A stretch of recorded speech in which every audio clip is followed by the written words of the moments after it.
Hi,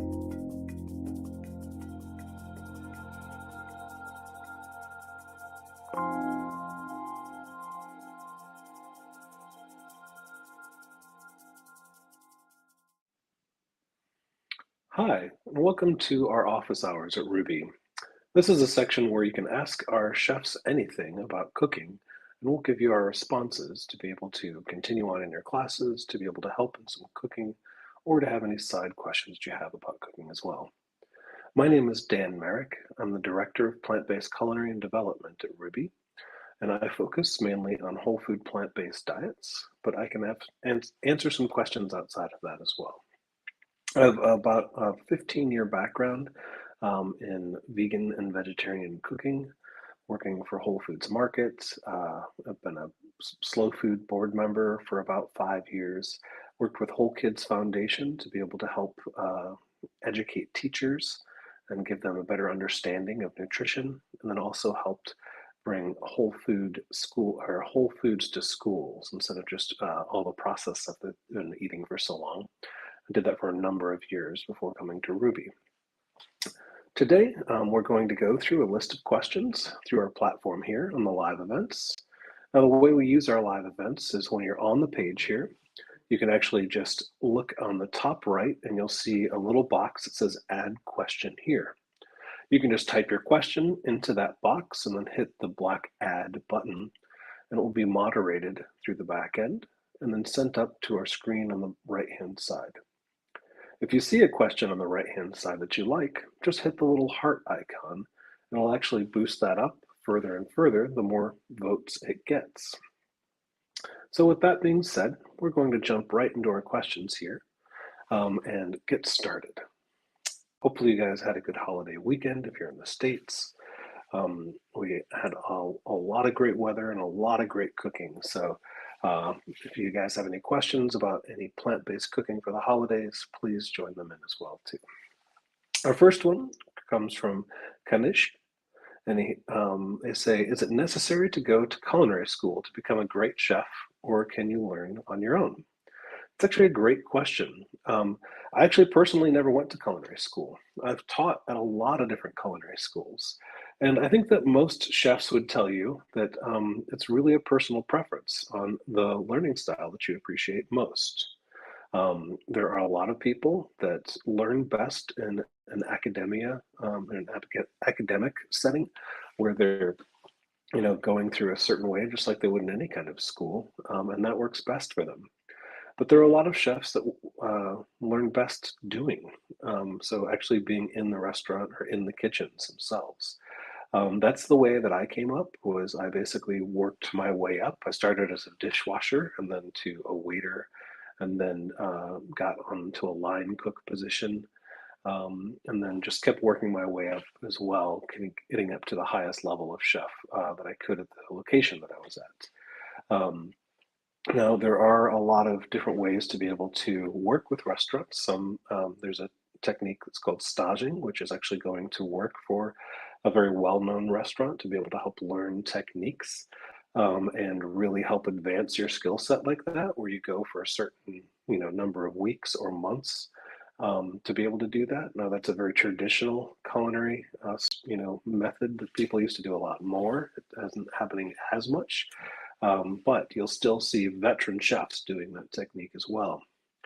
But beyond going to culinary school or working in restaurants, you can also learn to cook on your own through platforms like Ruby by taking classes and getting certificates to be able to kind of advance your skill sets through cooking. And the more and more you cook, the better and better you'll get at it. So to answer your question, it's definitely not necessary to go to culinary school to be able to become a great chef. The key to becoming a great chef is honestly repetition, doing it lots and lots. So there's a reason that people work at restaurants to become better chefs, because you're doing the same dish hundreds of times, sometimes hundreds of times in one day. So the more that you're doing that and the more repetition you get, the better you're going to get at it. So take like cutting onions, for an example. To be able to get a really nice uniform cut on onions, the first time you ever do a dice on an onion, it might not come out that uniformly.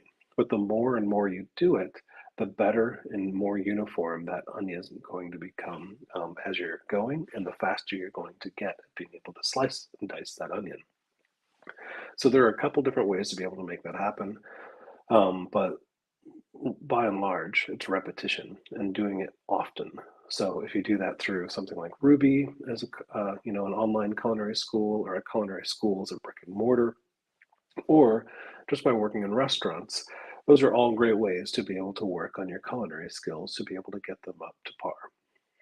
I hope that helps. All right, so I have one from Elodie. Hello, in one of the forks over knives recipes, it says you can serve the dish with fresh harissa. Do you have a recipe for that, please? Thank you. Yes, actually, harissa is a great, it's a great pepper, kind of a dip, or, a lot of people will use it as a paste on, like tofus or tempehs and stuff like that. It's typically African based from, what I've known.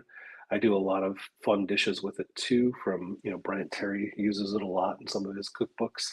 So there's like a harissa stuffed avocado recipe that I love, and typically the harissa that I make is from dried New Mexico chilies. So those seven. I usually do about seven red chilies. They're about this size, and they're dried out as well. You can go with hotter chilies if you want to. It just depends on how hot you want it. And I'll also put in about two roasted red peppers that have been, if you use them jarred, you can just rinse them off. But if you're just using them, you're roasting yourself, just put them in as they are. About 2 to 3 tablespoons of tomato paste as well, about 4 garlic cloves. And then the seasonings, I usually do about a teaspoon of caraway seed, but you want to toast those first and then grind them up. And then about 2 teaspoons of coriander, 2 teaspoons of cumin, about a teaspoon of smoked paprika as well. It adds more color to that as well. And then if you want it hot, you can add a little bit of cayenne pepper, starting at maybe a half a teaspoon and gradually go up if you want to. You can always add a little bit more later. Salt, if you want it, I usually barely use any, maybe just a tiny pinch. And then you want to put in the juice of a lemon to be able to get some acid into it. And then typically people use olive oil in it. And you kind of, when you're mixing everything in the food processor, you pour the oil in to be able to help emulsify everything into it as well. You can totally do it without the oil as well. It just helps kind of blend the flavors a little bit more together. So if you're doing a no oil diet, you can completely skip that, and that's actually one of the reasons that the avocado thing works kind of well, because it adds a fat to it.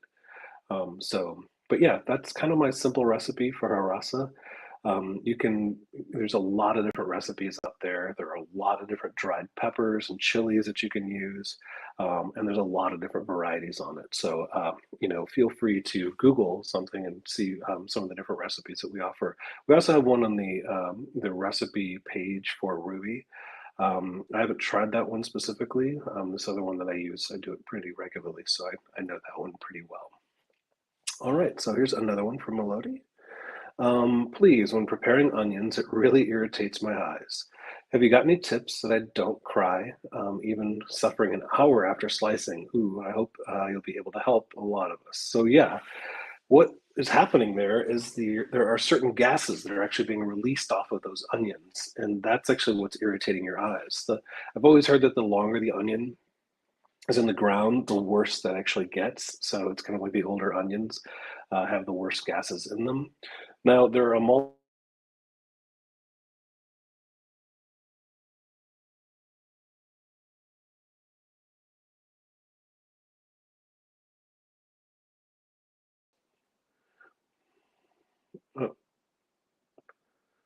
okay, sorry, I guess I cut out there for a second, but there are.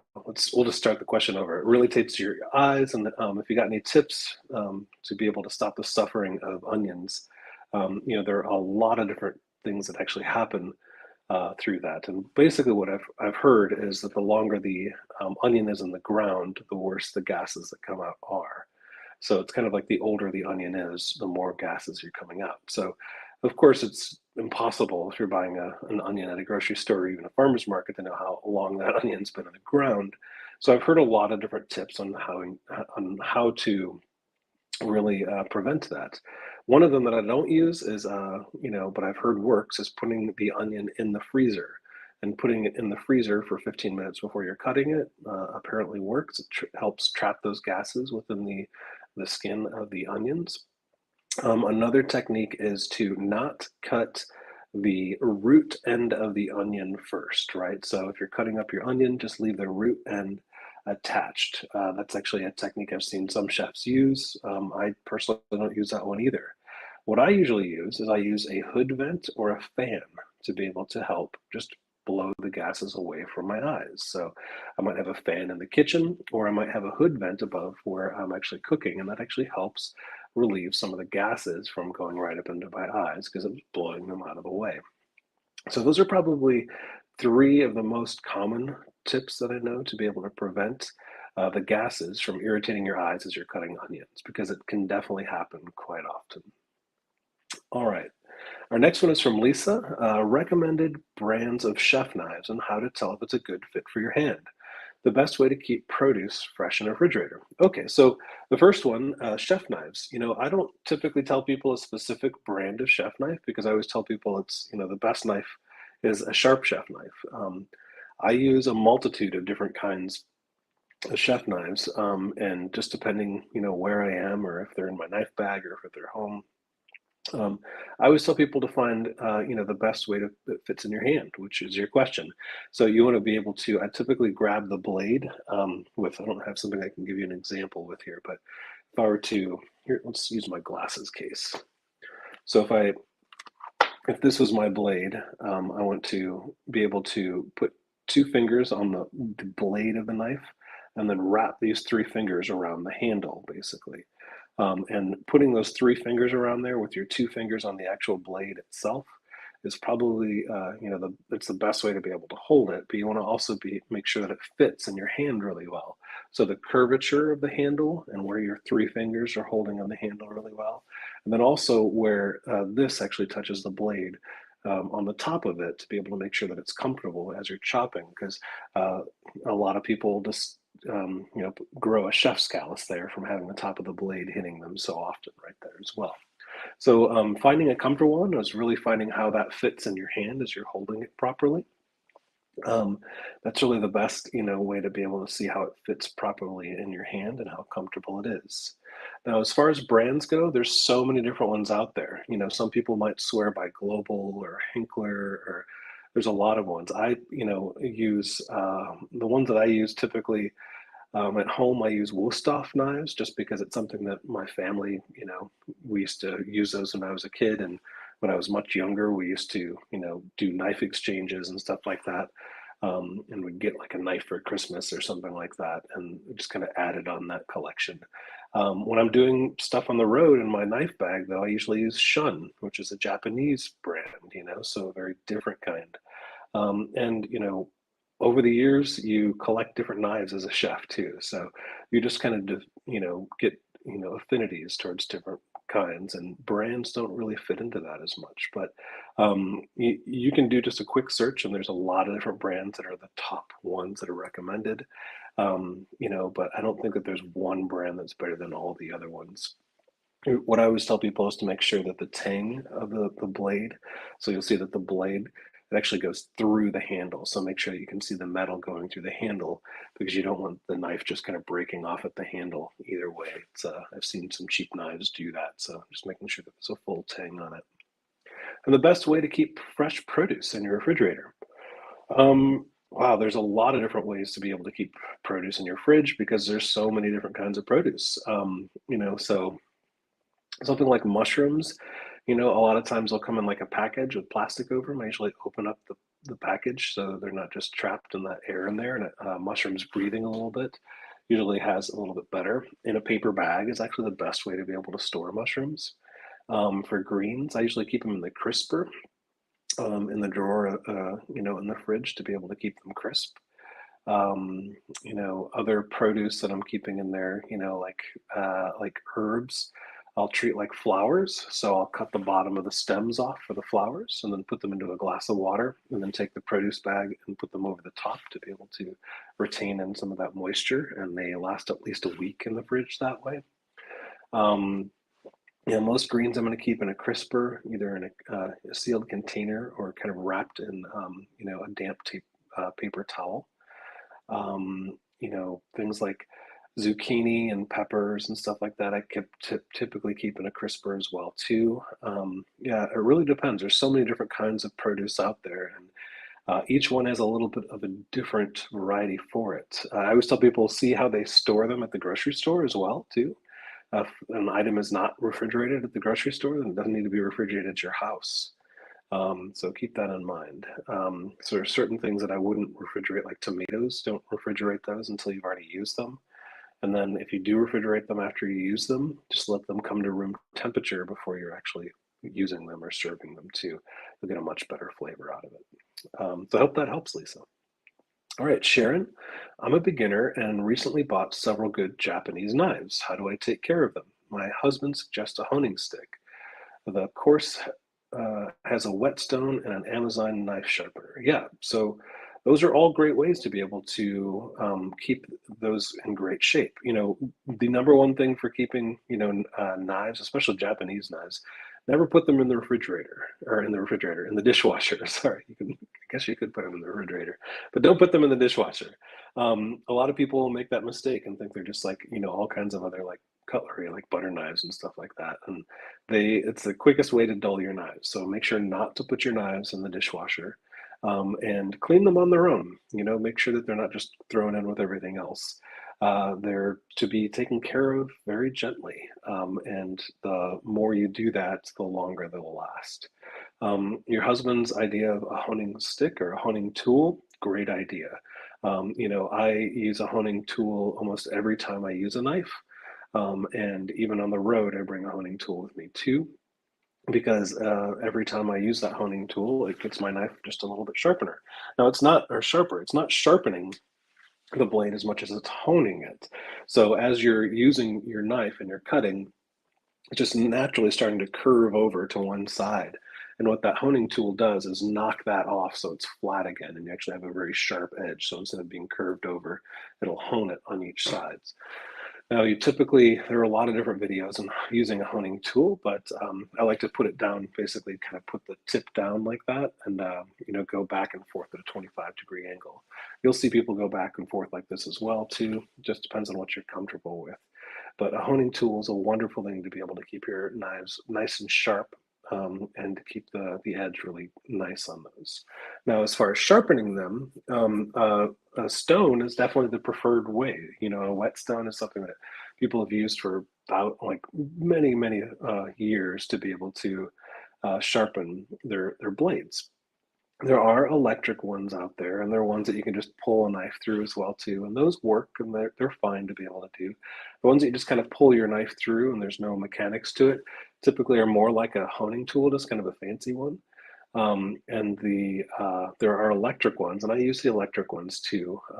And they have different grades of them, so you can go like, really, it's like a sandpaper, really fine or coarser, depending on how dull your blade is. Now, depending on how often you're cooking, you might not need to sharpen as often as you think. A professional chef, like in a kitchen, might be sharpening their knives like once a month because they're cutting like so much, like hundreds of onions, on a shift or something like that. But at home, it might only be like every 6 months you need to sharpen your knives, but you'll be able to tell right away when your knives are too dull. If your knife is having a difficulty cutting through a tomato, it's time to sharpen them. Really, if it's having difficulty sharpening or cutting through anything, it's probably time to sharpen them. And I always say that the safest knife is a sharp one, so keep them as sharp as you can. Hope that helps, Sharon. All right, Michelle. Hi, Chef Dan. I'm having a rough time with making oat milk from scratch. Oat milk is my family's preferred plant-based milk. There it goes. And I have a Vitamix and it's often gooey. I tried with cooked oatmeal and it's always so thick I couldn't strain it. Any tips? Thank you. Yeah, actually, I think what's happening is you're blending it too much. So, I make oat milk and it works really well, but especially on the Vitamix, if you blend it too much, you can actually start to cook the oats. So the best way to make, oat milk is to take just rolled oats and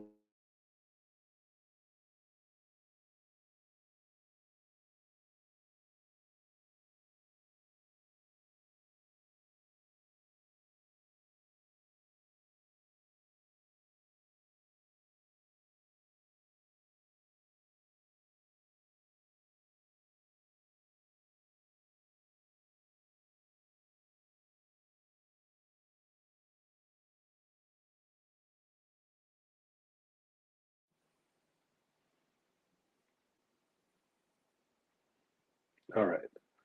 So apparently I'm having some technical difficulties here. So I'm going to read my question back over again. Hi, Chef Dan. I'm having a rough time with making oat milk from scratch. Oat milk is my family's preferred plant-based milk. I have a Vitamix and it's often gooey. I tried with cooked oatmeal and it was so thick I couldn't strain it. Any tips? Thank you, Michelle. Yeah, actually, I make oat milk quite often, and I actually know exactly what's going on here. Is the oat, you're basically blending your oats too long. To be able to make oat milk, what I typically do is I'll take oats, the water, and I'll usually take a date or two and put them into it. And I'll blend the date first typically, and then the oats, because the oats only need about 45 to 50 seconds on the Vitamix to be able to blend it up. Vitamixes are great, but they actually heat up sometimes on the bottom too. And what's happening is it's starting to cook your oats too. And if you overdo it, it's going to come out gooey. So try blending for a shorter amount of time. And then what you want to do to strain it is basically, just put it through a strainer, but you want a microfine strainer. So if you can't find a microfine strainer, a t-shirt actually works really, really well. Just make sure it's clean. But yeah, so doing, 30 to 45 seconds, in the Vitamix will actually work really well. And then strain it through a microfine, as it goes through and you have just the liquid as well. A lot of people like to do it a couple times to make it really, really, so you get all of the chunks and everything out of it as well too. Cheesecloth is typically it's not, fine enough. So I think a t-shirt or a towel might be a better thing for that too. And Elodie says, "Oh yeah, with oat milk, I only leave 30 seconds, and the milk is really great." Yep, perfect. And here's another one from Elodie: "Is Hi Chef Dan, thank you for bringing value to the table. Glad to. Um, all the very best to you and a Ruby team. Does Ruby originate from the recipe roux? Just wondering. Yes, it actually does. When Joe and Don were starting the company, they thought that was a great name, as kind of basing it off of a roux, as the flour-based start to that recipe is a roux. Yeah, so it does start from roux and then be added to the end. All right, our next question is: any tips on how to achieve tender oyster mushrooms? Should I cook them until just before they start losing moisture, or is it okay to go past that point? Yeah, and actually, it's totally okay to go a little past that point, but right when they're losing their moisture there is kind of your key point to be able to keep them really tender, right? So a lot of people like a caramelized oyster mushroom, and some people like them just to kind of almost melt in your mouth. And to be able to keep some of that liquid in there, you want to kind of get right between those two marks, So a lot of people do pressing methods, with that, which, can typically lose a bit of the internal moisture from the mushroom itself, and then they'll add a sauce to it. But if you're looking to be able to do a tender oyster mushroom without a sauce, you want to get it to right at the point where it's starting to lose its liquid and just getting a little bit of caramelization on it, and you'll actually get a really tender mushroom in that same way. Now, if you are adding a sauce to it, that's a whole different thing. You can basically, if you're pressing it or just cooking into it, you can take it a little further so you get a little bit more of that caramelization and adding the sauce into it right after it started to lose its liquid, because then it will soak in that liquid into the mushroom and create it tender as well. But that's a great question. All right. Chef Dan, your voice is so soothing. Wow, thank you so much. No problem at all. All right, Grace, could you please tell us again how to cook dry black beans? Mine keeps staying hard. I do buy fresh beans soaked 24 to 48 hours. Please tell us every step again. Thank you, Grace. Yes, this is a common problem, specifically with black beans. So a lot of people will tell you, oh, I do it in a pressure cooker or my Instapot. I actually tell people not to do that, to be able to cook them on a stove top and use an open pot, that you can add water to. And I mean, you can still cover them, but you want it to be able to add water to it because um, beans are very different. So, if you're buying from the same makers and stuff like that, you still are going to get a variety of different sizes and thicknesses. Because they're in nature, it's not perfect and it's not going to be perfect every time. And because of that, black beans can take a little longer or a little shorter to be able to cook. So, I think you're soaking for 24 to 48 hours is great. Definitely dump the water off that you've been soaking those beans in, and then start with a new batch of water. So fill up your pot with your beans, and then the water over the top after you soak them again. Bring it to a boil, down to a simmer. I typically add at least one piece of kombu, which is a seaweed, into the bean as well too. It helps bring out some of the gases that are in the bean and makes it a little more tender too. And then bring it down to a simmer. And I'll typically boil it or simmer it for a good at least hour and 45 minutes on my black beans. And sometimes it's going to take longer, and you might need to add water to it. I usually add hot water to it, so I'll use a tea kettle, an electric tea kettle, to be able to add hot water to it as it's cooking. And then just keep an eye on it. And I know that's not very scientifically or creative, but that's really what it is letting it just have the time on the stove to be able to cook as long as it can. For service, sometimes that can be a little hard. If I'm going to be serving black beans for dinner, I want it to be done at a certain time. So maybe just take a little extra time at the beginning to make sure that you're going to have that extra time at the end to be able to let them cook a little bit longer. And that's really the secret to it, is having an open top pot and giving it a little extra time if it needs it. So I hope that helps, Grace. If you're having more difficulties beyond that, you can always contact me too. Uh, Dina, what is your favorite recipe? Wow, that changes every single day. Um, yeah, I don't have a favorite recipe because every single day I eat different things. And I also have two little kids that love to eat as well, and their palates are changing every single day too. Very consistently, we do, tofu scrambled tacos, breakfast tacos. But as far as recipes go, we switch them out all the time. I typically try to do it in cycles and do it seasonally for a family so we can plan out our grocery lists ahead of time. And then also throw in surprises, like when we go to the farmer's market and find something we didn't think we were going to find. So I found a couple varieties of mushrooms, including lion's mane mushroom this week at the farmer's market. I didn't expect to find, but I was like, wow, that's great. I'm going to try it out. So I'll be using it for a different recipe this week. All right. So Elodie, sorry, I have another question. Chef Nolan mentioned that she had a recipe for corn tortillas, but I wasn't able to find it. Can you gear me towards the recipe? Most store-bought have additives, salt, oil, and sugar, unfortunately. Yeah, you're totally right. So we actually have a great corn tortilla recipe on the Plant-Based Pro class right now and the Plants Plus class right now, that Chef Chris came up with. It's a Oaxacan recipe. And it's basically maize is really starting out with really the best, finding a really good maize flour that you can use is really the start. Maybe a little bit of lemon or lime juice into it and water and working it into a ball. And then after you get into that ball, splitting it into smaller pieces, flattening it all out, and then putting it onto a hot pan to cook off. Super simple. Once it starts to smoke, flip it over, and then if you get a little brown on it, actually that's even better. So that's one of the easiest corn recipes I know. And you basically are going to add a little bit of water, and then mix it all up, and you want to start to actually form a ball, but you don't want it to stick to your hands. And once it gets to that point, you're perfect. And I usually wrap it in saran wrap and let it sit for about a half an hour, and then I'll cut it into quarters, and then cut it into eighths, and then get to about 16, depending on how much I'm doing. And then we'll take those and make them fresh that way. So that's actually, I use that recipe very often, and it works really well. No added oils. I'll add lime juice sometimes, but if I don't have a lime, I don't typically.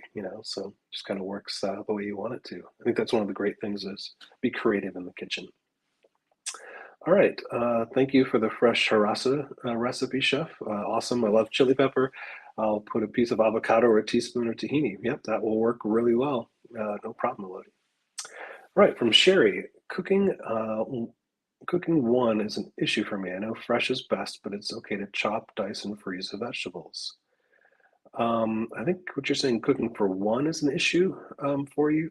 I know fresh is best, but is it totally okay to chop, dice, and freeze vegetables? Yeah, it totally is. In fact, you have to do that sometimes to be able to, just conserve. So it's totally fine to be able to chop and dice and then freeze things depending on what the vegetable is. Some vegetables don't freeze very well at all, but other ones will store just great. We have a live event I did on a process like this, which is, what do we call it? It was batch cooking. So if you look up either, if you search for my name, Dan Marek, or batch cooking, you'll see I did a pretty extensive thing on batch cooking. So chopping things ahead of time and putting them in the fridge for later dishes throughout the week.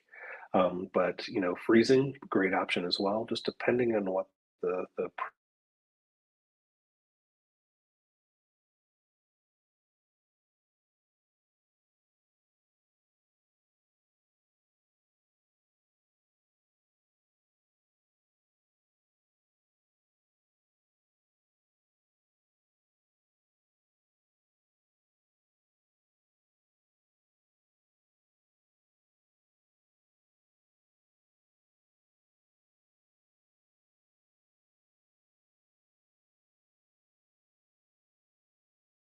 off.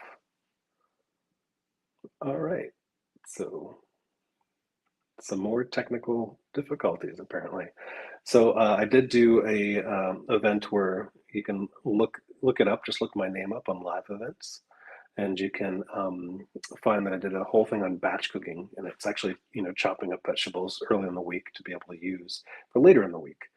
You can also freeze different vegetables depending on they are. Like one of the things I love to do is, freeze basil. It's in season in the garden. I'll put it in ice cube trays with just a tiny little bit of water and freeze it so I can use just the basil to be able to add in other things later. So, things like, oh, here's one, a lotus thing is the onions, right? So again, that's something you can totally use. You can dice up the onions and freeze them, but you want to put them on a sheet tray beforehand to be able to make sure that they don't all clump together in one thing. So if you freeze them on a sheet tray or a flat surface, you'll be able to get them out as well too. Um, let's see, Elodie is asking if the event is available on YouTube. Yes, it is. So if you search, you can search Dan Merrick on YouTube or Ruby Dan Merrick, and you'll find the same event that you would find on our live event page here on Ruby too. All right, so Victoria, hi, chef. This year, my broccoli, cauliflower, and cabbage didn't head in the garden. I have lots of amazing leaves from these plants, though. Do you have any experience cooking with any of these types of leaves? If so, are they tasty or versatile? Yeah, I've cooked with leaves from cauliflower and broccoli before. I think I've only done it once or twice, though, and typically it was just because it was part of the entire stalk. But the stalks actually as well are edible, which is great. So, but were they good? They were okay. I cooked them with a bunch of other greens. So don't have a ton of experience in that, but I always like to use the entire head of broccoli or cauliflower. So you'll see me often using the stems of the broccoli and just peeling off the outside skin of it, which is the kind of more dense or hard part of it. And then chop up the stems as well too. The broccoli leaves, you can just. I last time I did that, I think I threw them in with collard greens and mushrooms, and it worked really well. And it just added a little bit of different flavor to it, almost like adding a microgreen to it, which is really great. Right, Elodie, how often do you sharpen the knives? So again, that's depending on how often you're using them. If you're in a professional kitchen, you might be doing it every month. If you are at home and you cook a lot, you might do it every 6 months. So just depending on how much you often or how often you're using your knives, depending on how often you have to sharpen them, and also how well you treat them. A lot of people like staying at a house now that I see where they had glass cutting boards when I came into the house, and I just instantly moved them all out of the way because glass cutting boards actually dull your blade very fast. So if you're using a glass cutting board, you'd have to be doing it a lot more. So It really kind of depends on how often you're cooking, what surfaces you're, cutting on as well too. But at the very least, I'd say at least 6 months would be a good area. And if you can't cut through a tomato, it needs to be sharpened. All right, so Peggy, do you have a good source for spice mix recipes? I do not have a sense of smell and limited taste, not code related, always like this, so I rely on mixes and exact recipes to prepare for my family. There are a lot of different spice mixes that are out there. It really also depends on what kind of food you're making. So we do have a couple spice mix recipes on Ruby on our Ruby page, which are great. But it really depends on what you're looking for each one. There are also a lot of, spice mixes that just come all pre-packaged as well. And there's a huge variety of different spice makers out there. Try sourcing one locally instead of going with like the larger brand, like a McCormick's or something like that. The local ones you'll actually see have a little bit more flavor to them because they're typically packaged a lot sooner. So it's a really nice way to be able to look at that as well. Looks like Patrick added a note here for this to be able to find the spice blends as well, which is great. Thanks, Patrick. All right, so let's see. We've got our next one here is from Elodie saying, what's the difference between honing and sharpening? You seem to be mentioned a slight difference. Sorry if you've already answered the question. No, it's fine. So honing is basically when you're using your blade and you're chopping it, the bottom of it starts to kind of curve over to one side. And so as that blade happens, it's curving over like this. And what's happening then is you're just getting the very tip of it, which is this really sharp edge starting to kind of curl over to one side. And as it's curled over like that, what you want to do is take your honing steel and basically go along like that as well. And it'll actually just straighten out the very tip of the metal there to be able to make sure that it's straightened out and it's going to have the most exact point you possibly can. Now, sharpening is basically when it's kind of like already like that, and you're basically trying to make it so it's in a V shape at the end. So the very tip of your blade is going to cut down, and the food will go off to either side like that. Now, when it's honing, it's basically kind of curved over, and you can just move it back so it's kind of sharpened as well. But when the sharpening phase happens, basically what's happening is instead of getting a tip like this, you're almost getting something like kind of like this at the very end, and it's not going to cut through things very easily. So you need to basically take some of the steel off so it basically makes that point at the end again instead of having a flat surface at the end. So it's pointing that out really well. And sharpening is for when you can no longer hone it, basically when it's curved over like that and you've moved it back and forth, it's going to flatten out a little bit. So sharpening is when you can't hone the knife anymore. All right, so I have another one here. From Tariq, instructions say add this cold ingredient and simmer for 5 minutes. Do I start the timer right after the ingredient is added or only after it starts simmering? Well, typically, if you're putting something into it and you're going to start to simmer, yeah, you're basically going from cold to simmer. So I would say if it's the cold ingredient goes in, then you turn it to a simmer and then go for 5 minutes. That's kind of situational a little bit though, and depending on the recipe and who wrote the recipe. But hope that helps, Tariq. Sherry, what is the best way to cook short grain brown rice? I love the Miss brown rice, but I can purchase a large bag for the price of 6 bowls. Thank you. So for short grain brown rice, it really depends on what you're looking for out of it and the texture and what style you're looking for. So I use short grain brown rice. It's like sushi rice quite a bit, and I like it for sticky rice. But you can also get it to the point, get it so it won't stick as much to each other. But typically for those, I'm usually going to soak my rice for about 15 minutes before actually, using it. And I'm going to rinse it out to make sure I'm getting all the starches out of it.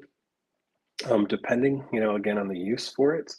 And then after I do that, I'm going to do an almost 1-to-2 ratio, just depending on what you want. If you want a sticky rice, you can do a 1-to-2 ratio, where 1 cup of rice to 2 cups of water.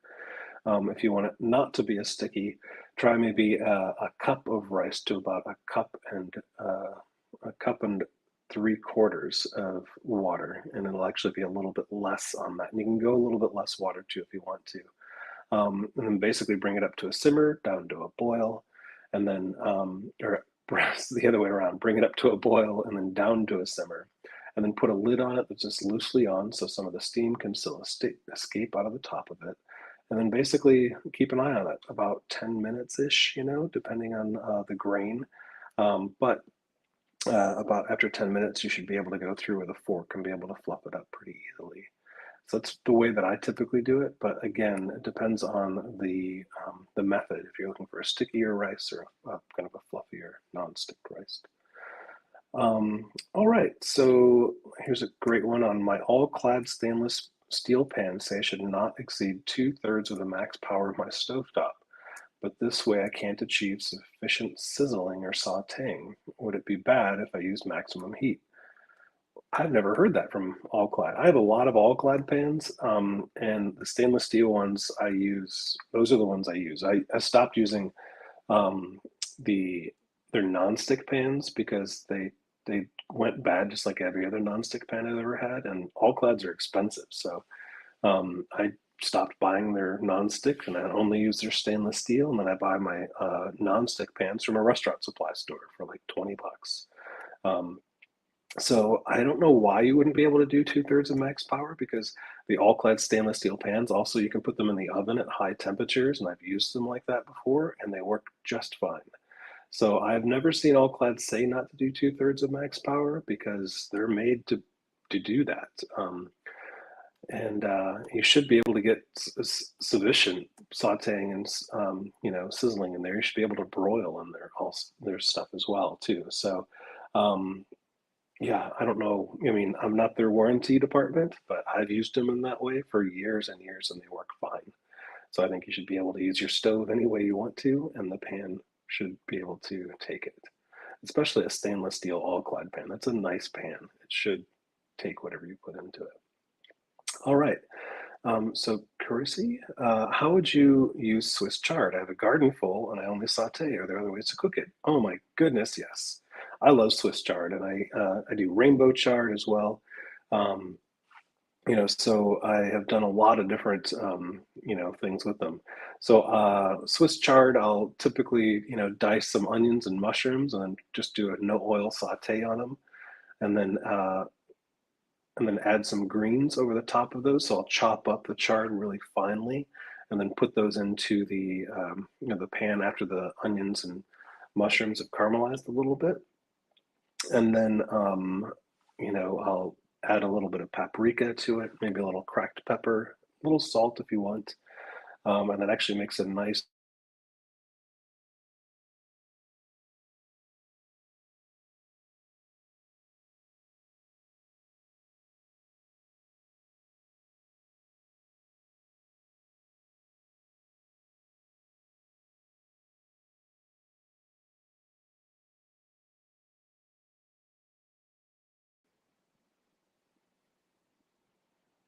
All right. So apparently we had technical difficulties again. So that method of basically cooking the greens down, in very it's very like a collard green kind of style with the mushrooms and onions. Add a little paprika. You can also do it in a sog too. So just a little bit of lemon juice. Do a little bit of tomato paste into it, and then some, just a variety of different Indian spices depending on what you have.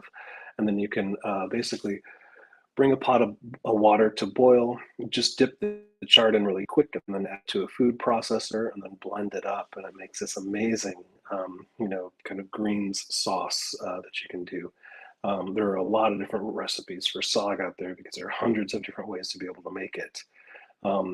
Chard is also a great way to be able to use as a wrap instead of a tortilla. So you can actually just, just quickly, you can just either quickly microwave it or just put it over, a steam basket and then just cut off the thick stem just a little bit to shave off. Then you can put your ingredients in and roll it and use it as a wrap, which is actually a fantastic way to be able to use chard. There are tons of ways to use chard. So those are a couple of them. I hope that helps for you. All right, Theresa. Hi, Chef. Do you have a good vegan cheese recipe? We actually have a couple on our plant-based pro and our plants plus class. We have a couple different vegan cheeses in there. Now, there are different varieties of those too. We have a sliced cheese that's actually in, I think, our aquafaba unit. And we have some like spreadable cheeses or like cashew cheeses that are in the dairy alternative units as well too.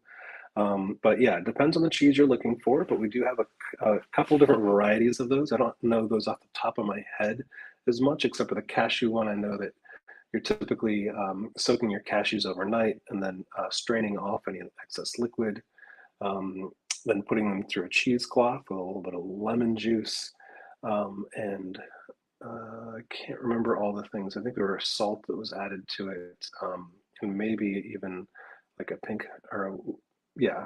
I don't know that one off the top of my head. But if you blend those all up, then you can roll them into like a log and then put a crust on the outside. It's actually a really good recipe. Chad Sarno came up with years and years ago. I used to work with him before Ruby. So I hope that helps as well. And yep, Richard just put up a cream cheese based recipe as well too. There's so many different ones on the Ruby site. So if you go to the Ruby site and then you go on the top right, you can actually find the recipe page when you're signed into your account too. All right. So Elaine, I like to cook my brown rice pasta style with lots of water for 35 minutes, then drained in the strainer. Does the rice lose any nutrients when I do that? Um, I know some people that do that, and that's fine. That's a little bit different. Do you lose any nutrients? So you are dumping some stuff out with the water, but typically, like I'm rinsing my rice and soaking it beforehand, and I'm typically trying to get rid of a lot of the starch that's basically in those. So I don't think you're losing too much on the nutrients on those when you come through. And if it works for you and that's the way you like it, that's totally fine. If you're cooking it in something like if you were cooking it in vegetable stock, you'd definitely be losing some of the nutrients. But if you're using water, then you're not as much. And some of the nutrients will be absorbed into the rice if you're cooking it in a stock as well. So it's a tomato kind of situation. And let's see, sorry, it's not all Clad brand, but the fully Clad steel pans from France, the Mouvelle brand. Wow, I don't know that brand. But if it says on the pan not to use it at 2/3, you probably should follow those rules. I know all Clad very well, but I don't know the other one that you're talking about. So sorry about that. And hi, chef, do you have an easy phyllo dough recipe? Thanks, Michelle. I do not, Michelle. Phyllo dough is a hard one to do, and to do it vegan is even more hard. I have talked to length with Chef Fran, who does our essential baking and desserts classes. There's a lot of different ways to do this, and the easiest way is to go to the grocery store and buy the vegan version. And I'm not joking. Everybody that I know that's a chef would prefer to get it already pre-made beforehand. But yeah, as far as phyllo dough goes, there's no easy way to make a phyllo dough recipe. It's a long and arduous process, and you have to have just the right kind of vegan butter to make it happen, and the arm strength and the patience to make it happen. So I don't have one off the top of my head, and the ones that I have seen that Chef Fran has shown me are not easy by any means. But you might want to inquiry with Chef Fran. That's Fran at Ruby to be able to get that recipe if she has one on hand. Well, looks like Dee added some more cheese recipes there too, which is great. So thanks, Dee, for doing that. And it looks like we've reached the end of our questions. So thank you guys so much for joining us. Sorry about the technical difficulties. Um, we had a great event here. And if you have any questions, join us for our next Ask Me Anything or office hours. We do these very regularly. And if you have questions, you can email us in the meantime or wait for the office hours and Ask Me Anything events. Thank you and have a great rest of your day.